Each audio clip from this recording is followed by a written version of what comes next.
Hi everyone. In today's video, we're going to show you how to launch Modus for the very first time after installing and get your first session started.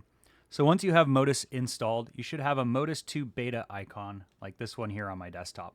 So I'm just going to go ahead and double click this, and this is going to bring up what's called the launcher.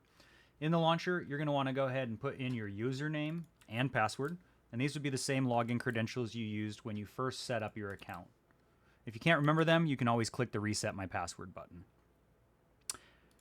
Once I log in, I'll come into the launcher and there'll be a few areas that you should know about. So first off, there's a latest news section here on the right side, and that'll just have any updates that we feel are important for you to know about.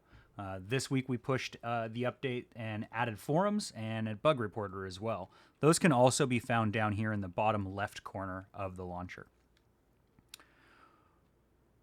When you're ready to actually start your session, you'll go up here to the quick start and just simply press the big red default session button. What'll happen now is Modus will launch into a separate application window. And the most important thing to know here is how to actually move around. So once we get our space loaded, you have the UI present. If you press and hold the right mouse button, it will actually hide the UI, and then you can fly around the space freely using the W, A, D, and S keys to move forward, left, right, and backward. If you release that right mouse button, the user interface will come back, and then you'll be interacting with objects in the space. If you want to hide the UI and not have to hold the right mouse button, you can also press the M key, which will keep the interface hidden permanently until you press M again.